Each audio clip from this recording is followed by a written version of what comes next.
Well, the Supreme Court got it right this week. They declined to take up the case of uh, same-sex marriage that was brought to them by uh, Kim Davis, if you remember her from back when she was the county clerk in the state of Kentucky somewhere, and she did not want to issue marriage licenses to same-sex couples. And she was defeated in that. Well, she brought it all the way up to the Supreme Court, especially because she's got a whole lot of legal fees to pay. So here she is, and I'm so glad that she was looking out for people who want to get married and making sure that everyone was worthy of being part of this institution, because look at her record. Now, I'm not criticizing her for being married and divorced. I'm not. However, when someone is being totally hypocritical, then I think she becomes fair game. She's been married 4 times to 3 different husbands. It's okay. Her marriages ended in divorce, and she remarried. Well, um, I don't know why she has such a problem with other people getting married, but she does. But the Supreme Court came through and denied her her claim. So that was the good news from the Supreme Court this week. It was interesting because the gospel reading for this past week was also about marriage, which is kind of interesting to look at, especially in light of Kim Davis's marital history. I'm going to share the reading. Whoops, that's not what I wanted. This is what I want. All right, so this is the gospel from Luke, okay? So I'm going to read it and then see if you can think about how it might apply to our current situation, okay?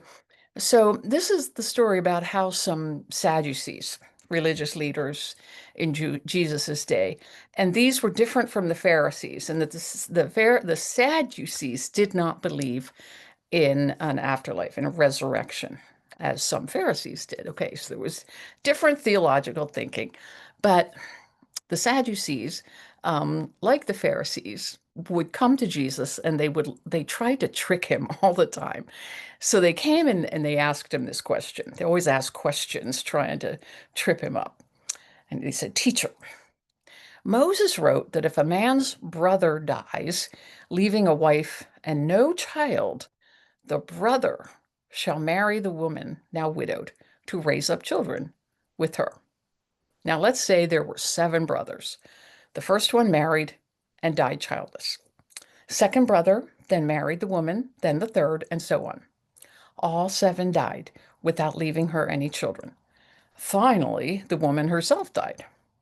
Now, at the resurrection, who will be her husband? Remember, there were 7 who had married her. Now, Jesus makes a response here to the question, because what they're really wanting to know about here, they wanted to argue with him about afterlife, about resurrection, right? It's not really about marriage per se. However, this idea of using this example of this poor woman who had to go through 7 husbands and then die anyway, um, didn't have any children. I mean, the poor woman, right? We don't think about that poor woman throughout her life. And then she's going to go to heaven and think about which one she has there. I mean, I think maybe she would just not want any of them. Let's just leave me in peace. Leave me rest in peace. But anyway, Jesus is responding to this whole thing about resurrection. And we can talk about that another day.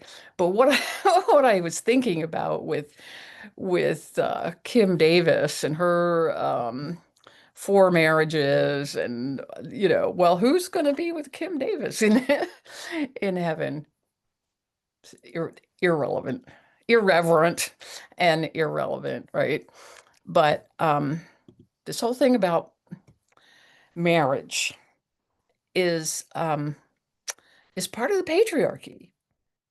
There's a lot from the Bible, from Scripture, that maybe we don't think about these days. But this whole thing about this woman, this woman in this story, marrying seven brothers, wasn't the movie and TV show Seven Brides for Seven Brothers? This is one bride for seven brothers. But that story came to be because of something called levirate marriage. It was the way of doing things back then because it was so important to have children.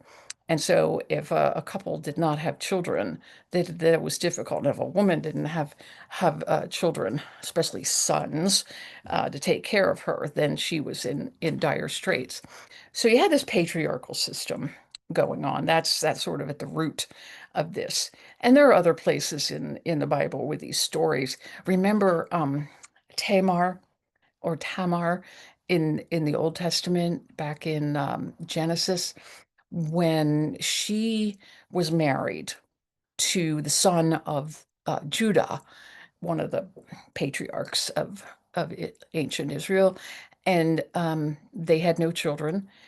And then he died. Well, according to levirate marriage, she needed to marry her brother-in-law, which she did, except that the brother-in-law really did not want to have children with Tamar. And so when they had intercourse, he would, as the Bible said, spill his seed on the ground. And so they didn't have children. Well, God didn't like that and so struck him dead. So he was gone. Um, and so there was another brother, but for some reason, Judah kept putting off hooking them up, probably because he was thinking, oh, I don't want another one to die.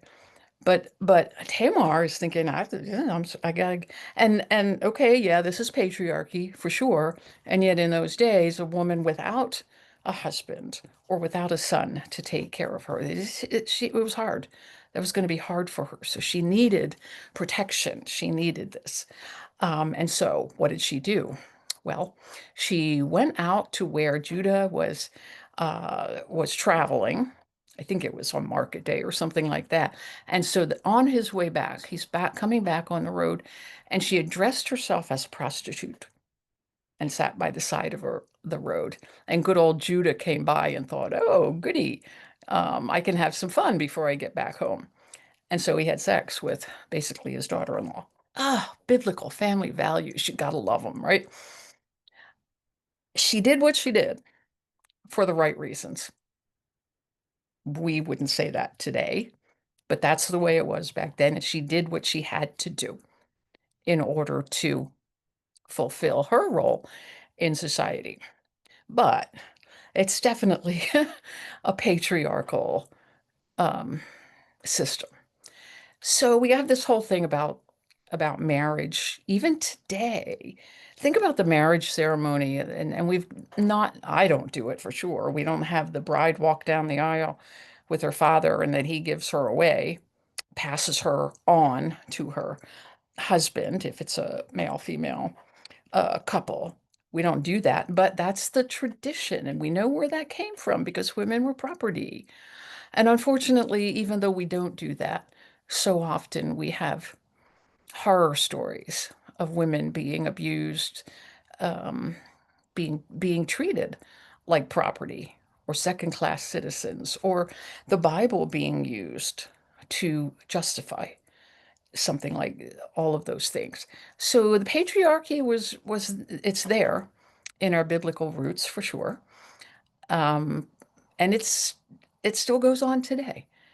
And we really do need to look back to those those biblical roots and make sure we understand them, and then translate our anti-patriarchal thinking into today.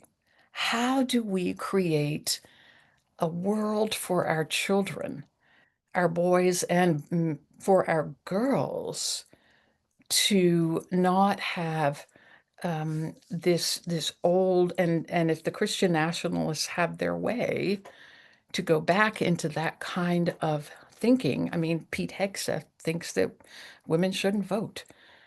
So unfortunately, there are those who want to drag us back into that. I don't think they would be very happy if we started talking about using Tamar and Judah as examples, but who knows?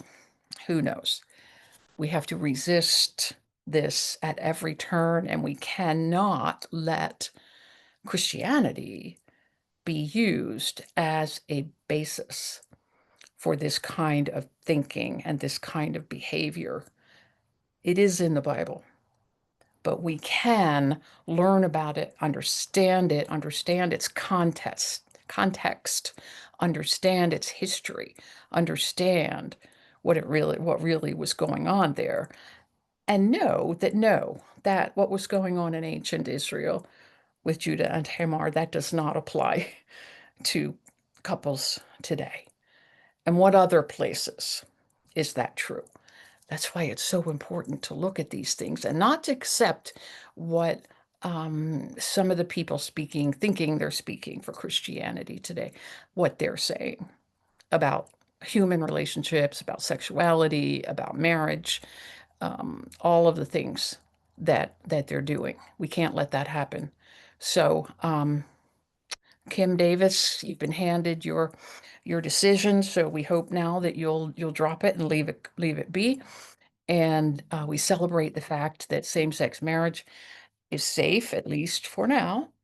And for those who want to get married of same-sex, intersex, bisexual, queer, any label you want to think of, whoever wants to get married, great. But also anyone who doesn't want to get married. We don't have to make it a requirement for protection of women or standing in the world or self-validation or self-worth does not come from marriage. So something to think about. But for now, there it is. Thank you.